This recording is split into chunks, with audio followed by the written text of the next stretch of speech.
Welcome to Dream, Declare, Deliver with your host, Chris Gorell. Join us each week as we explore how to live a life by design by applying the tools and techniques of emotional intelligence and personal transformation. Here's Chris. Hello and welcome to Dream, Declare, Deliver. I'm your host, Chris Gorell, and I'm welcoming you to a new segment of the program. The first 13 sessions that we had were on the book Typhoon Honey, The Only Way Out Is Through. And my co-author, Candace Sogren, and I were exploring different tips and techniques that you can use to build a life worth living, a life by design, as we called it. And I'm turning the corner now to shift to a new book that I just released called Learning to Feel. And I'd like to talk a little bit about some of the distinctions that are used in the book and then go into exploring what we can access through our emotional states and through what information is available to us in emotions. So to start off, I'd like to make a couple distinctions, and that is between thoughts and emotions. A lot of people will say, well, I don't feel like doing that. I don't feel like going to the gym today. I don't feel like getting up. I don't feel, whatever that is. That is not an emotion. That's actually a thought. And in fact, most of our emotions are preceded by thoughts. Our brain manufactures the emotion based on our beliefs and our thought systems. And it's been proven recently through brain science research, some of which is being done right here in Boston, that the entire system, the whole brain lights up when we're having an emotional experience. And what that means is that we're getting information from all parts of our body, literally our brain stem and our central nervous system, our heart, as well as all segments of the brain. So we used to believe, for example, that emotions were seated only in the amygdala, in what's called the cerebellum, that second part of the brain, and that was where emotions lived exclusively. What we're finding is that while there is functioning there and there is stuff that's triggered there, but it's also tapping into all of the memories and thoughts that we have that create meaning in our life. So, for example, when we experience something and have an emotional reaction from it, like, for example, we see a car crash and we have a flash of panic. What's happening is the thing that our brain is always doing, which is it experiences something, it sees something, perceives something, brings it in through the senses, through our five senses and, maybe some others. And then it checks that out against the memory banks that it has about what those experiences might be, what looked like that, felt like that, sound like that before, and then projects that into the next moment. It projects it into the next moment or the future moments or way out in the future. Oh my God, this is going to be like that forever. And it all does that in light speed, so fast that we don't even perceive it. So it looks like and it feels like we see something or experience something and end up, having an emotion right about that. In fact, what's happening is that referring system, the brain sees, refers to its back, and then projects, is always going on. The brain is busy all day long, 24 hours a day, 7 days a week, 365 days a year, from before our birth until the flat line when we die. And our brain is always doing that. It's monitoring all of our autonomic systems, our breathing, our heart rate, our stomach and digestion, our intestines, our leg, the tension in our muscles. It monitors all that imperceptibly. We're not aware of that. If we were aware of all the things the brain were thinking of and analyzing all the time, we'd probably go wacky. But what that does is that's all happening at a pre-conscious or an unconscious level. And then at the same time, it's making a projection. Lisa Feldman Barrett, a researcher at Northeastern University, who's a brain scientist, uses the example of how that comparison and projection works. Imagine yourself walking on one of those moving conveyor belts at the airport. Now, your brain knows that you're walking on a moving floor and that you're moving at a speed faster than the people that are beside you who are walking on the regular floor. And so it knows that it projects into the future that when you come to the end of the moving sidewalk, that you'll have to adjust your pace because you're going a little faster. However, we always make an error in that judgment in that I know I do. When I get to the end, even though I know I'm going to have to quicken my pace to not fall over, I still stumble a little bit, with that transition from the moving sidewalk to the still sidewalk. And so what's happening is that we have these errors of judgment, even though that's the job of the brain and it's doing it all the time. So I'm kind of, getting into the deep details right away, but the point is that our brain's job is to analyze things and project into it. And that's the source of our emotions. When we don't have access to our emotions, the whole reason why I wrote Learning to Feel was to understand the connection between those thoughts and beliefs and the projected emotions that result from them. So that, and see how they were acting in my life and causing me to act certain ways that I wasn't really fully aware of. I just work on automatic pilot. Many of us, and you may be like me, run at such a high speed that we're not really aware of what's going on in our minds. And we just, we just move through one thing to the next thing. And we often are in what I call reaction mode. we're not in action. I always think of myself as an action-oriented person. You may think of yourself that way too. But in truth, we're always in reaction. 99.9%, I don't know, that's not a real number, but most of the time, what we're doing is not an action, but a reaction to the cues that are around us. If you're relating to what I'm saying and smiling and nodding, you're having a reaction to what my words are and what I'm saying.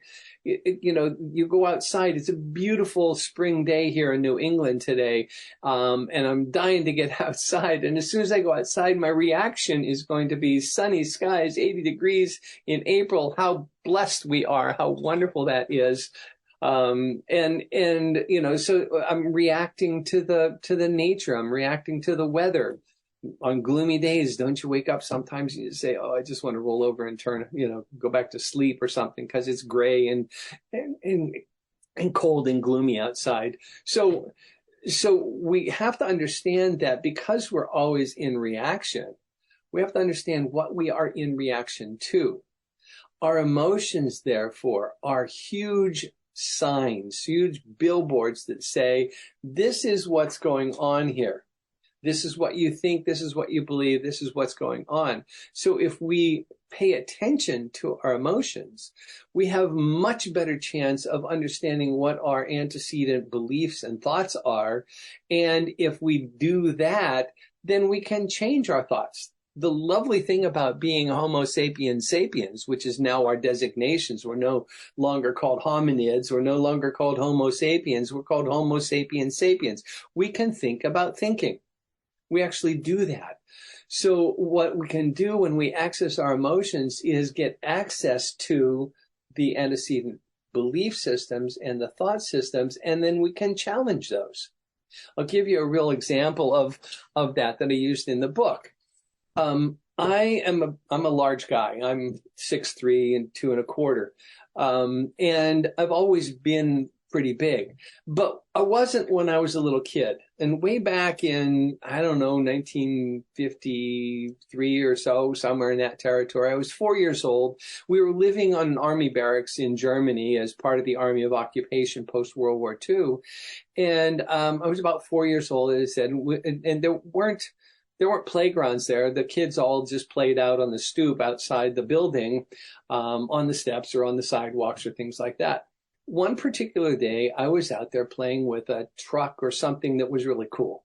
And the other kids wanted me to share it, and I didn't want to share. And they started calling me stingy, and they started calling me names and stuff like that. And I got mad. I got really, really mad.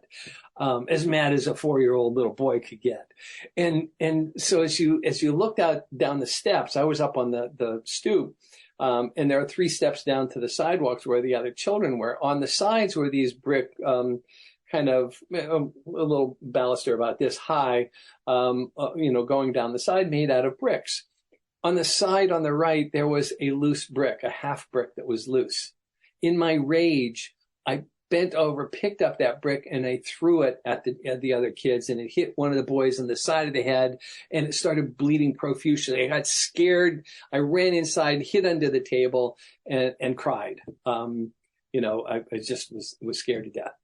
Period. End of sentence. That's an experience that's in my brain. What I learned out of that was I'm a mean person. I'm a violent person. I can cause harm to other people. And that lived inside of me for a long, long, long, long, long time. Until somewhere, I don't know, maybe about 35 years ago, I was in a workshop. And in the workshop, we were talking about how we have these belief systems that are inside of us. And if we want to take control of our lives, we really need to know what those belief systems are. We need to challenge them. Are they real? So we went through this exercise to, unearth what are some of those fundamental life-changing beliefs that you adopted, in your childhood. And I told the story of the brick. So the instructor said, tonight I want you to go home and check it out.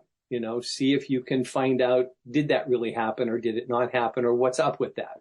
So after the workshop was over, I went home and I called my sister, who was 2 years older than me. And, when we were over in Germany, she was like my Lord and protector. She was with me all the time.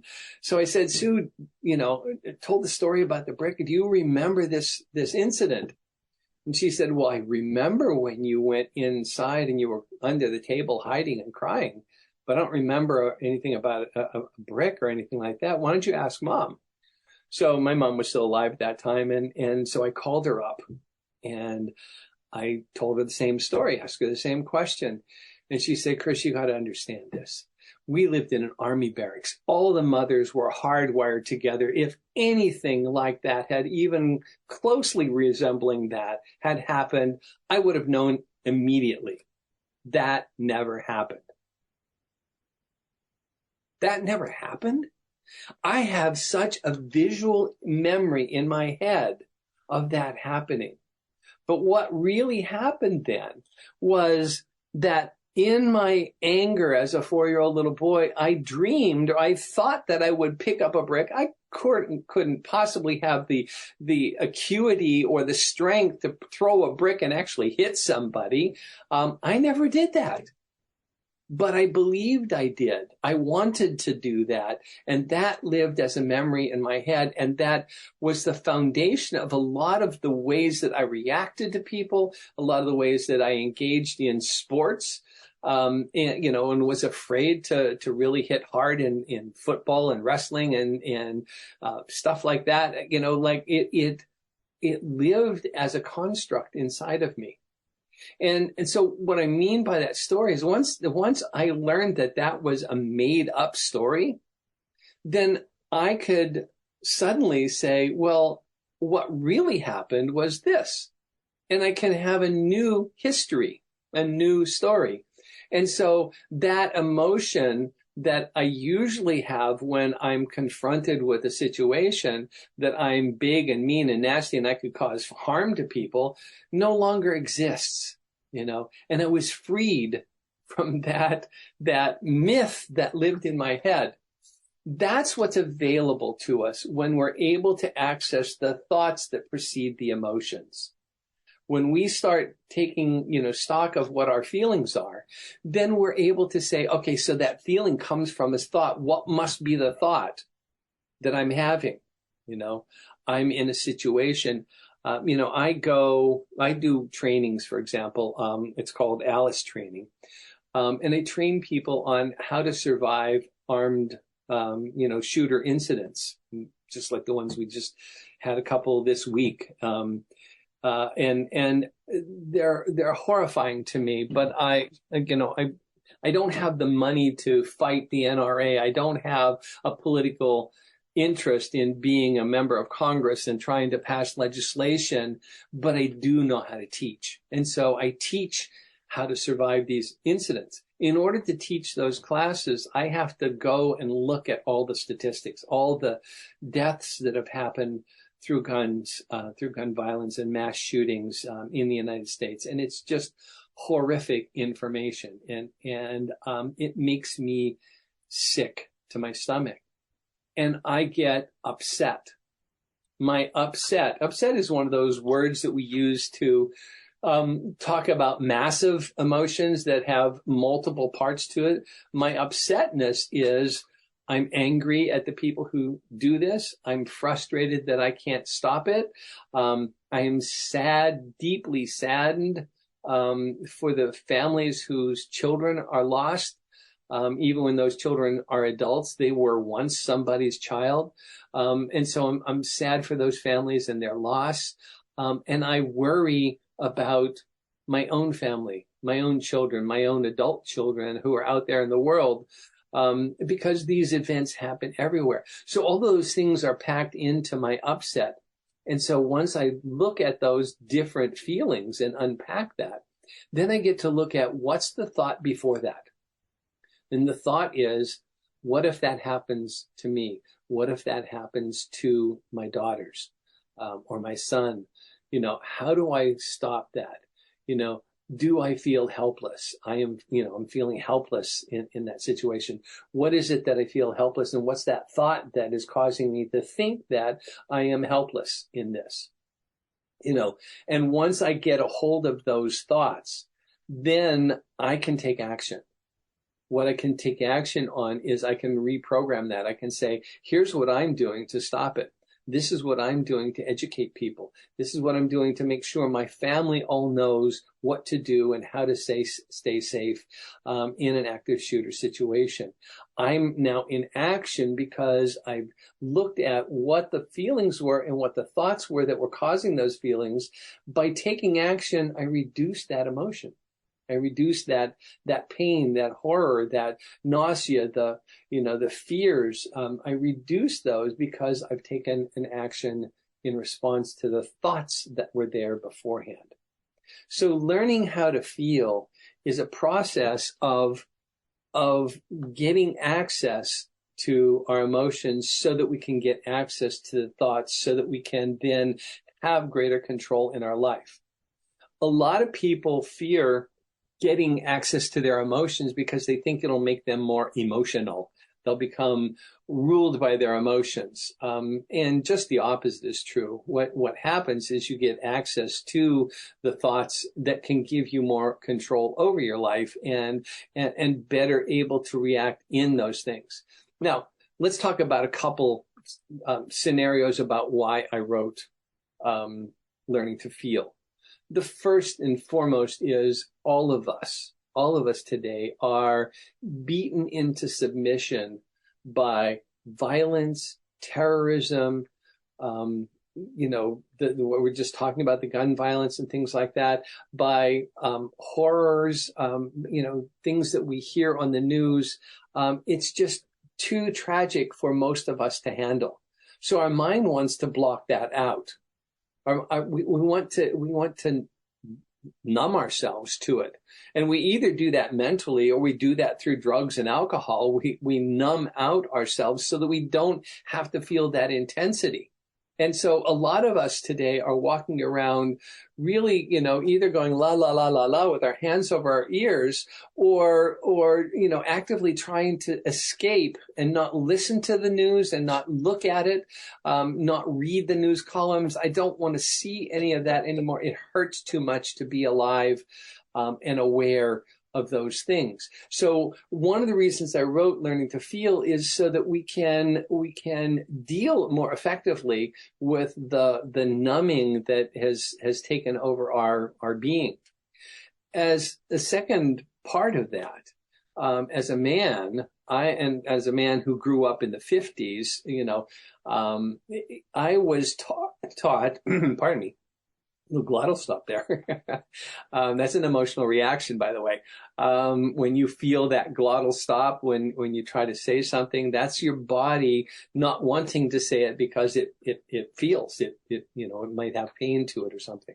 As a man growing up in the 50s, I was taught not to feel. Big boys don't cry. You bury your feelings before you get on the football field because you don't want your feelings to get in the way of doing the right thing, the play that that you have to do. You have to pull right, pull left, handle, sorry, somebody's calling me. You have to handle what's in front of you rather than feeling the panic or the fear. And so, we were taught not to feel. I had a coach once. I dislocated my little finger. It was actually sticking out sideways like that, and went over to the coach and he popped it back into place and he says, spit on it and rub it in the dirt. You'll be better before you're married. And we weren't allowed to feel the pain of that. Just get back out on the field and do your job. And so all of that kind of programming for men, a lot of men growing up, learned that they weren't allowed to feel.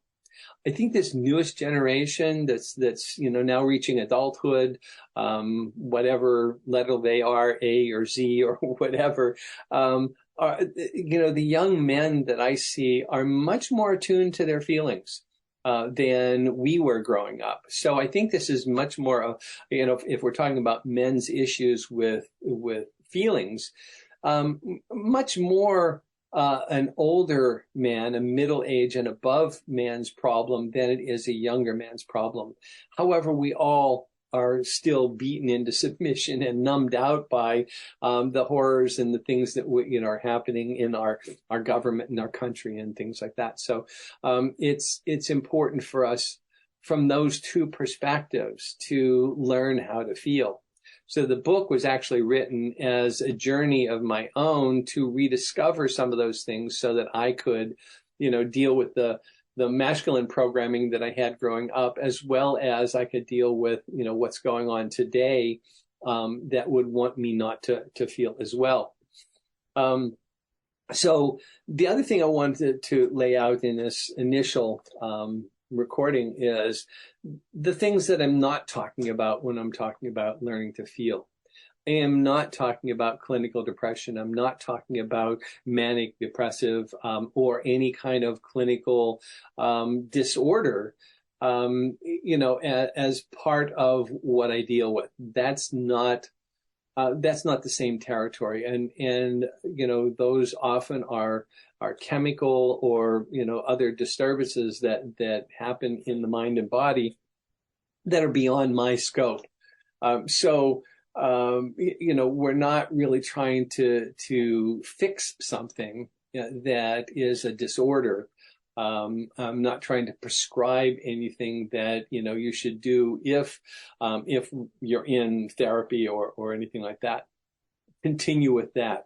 I'm just really talking about normal, everyday feelings that we all have. It's not something to dig into that I want to dig into very much at all.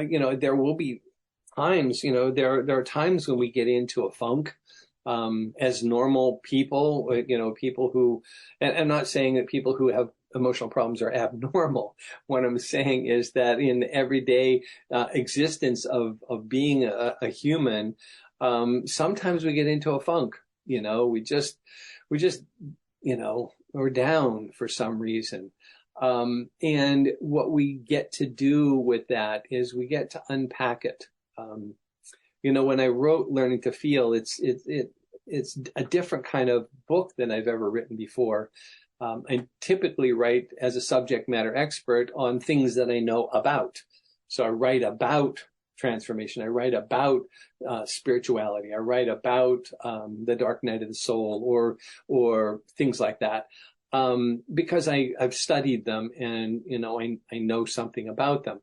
In Learning to Feel, I wrote a lot about myself and what I was going through in this journey of trying to recover my emotional being. And so when I submitted the book, when the manuscript was finally complete and the book came back as what's called an advanced review copy, which I still have, looks like this. It's a beautiful cover and everything, and it will be available in August. But you get these copies to send out to the review companies, the people who critique your writing. I sent out 10 copies that day. And the next day I woke up in a depression. I felt scared. I felt, oh my God, what have I done? People are going to know my innards. They're going to know, something about me that I've never shared publicly before. And I just was in a funk. There was no other way to describe it. In that situation, I actually knew what was happening. I figured it out after the first day, and I said, oh, this is what's happening. I let myself be there for another day. And then I started, looking at what are the thoughts, what am I really thinking, about, am I afraid that they're going to critique my writing? They're going to say, this buffoon, who wants to know about Chris Gorell's life anyway? I had all those thoughts that were in there. And so I got to start looking at how to replace those thoughts.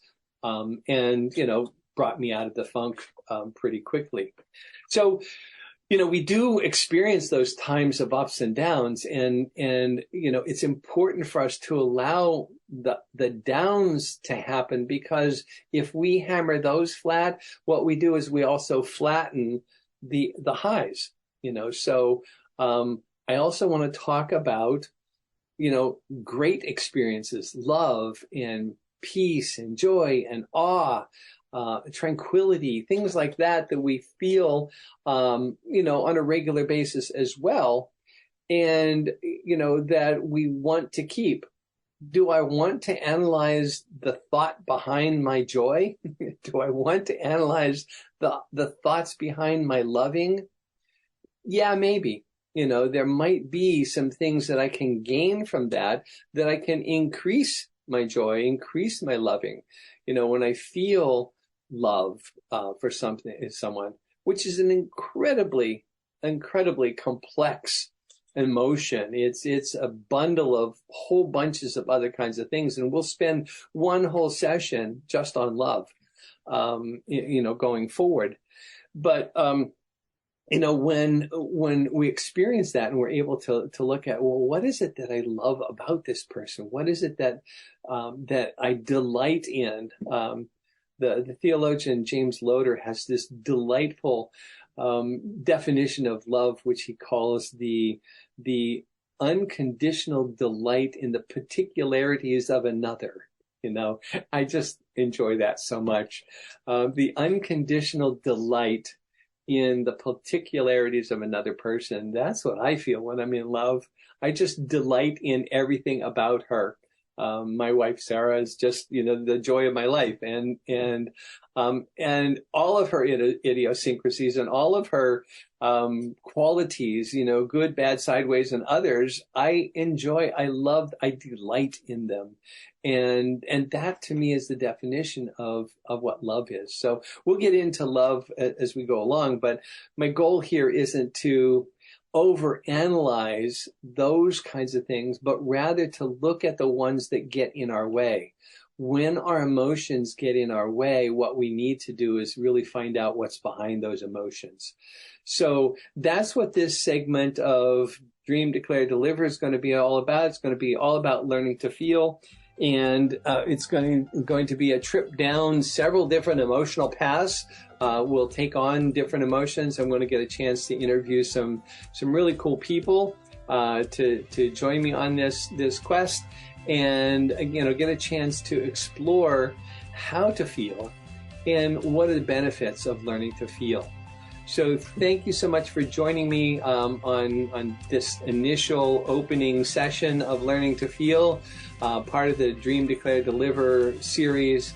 I hope you join me each week for another session. and for some of the interviews and stories we get to tell about our emotional baggage and our emotional trips that we go through throughout our lives. Thanks again, and hope to see you next time.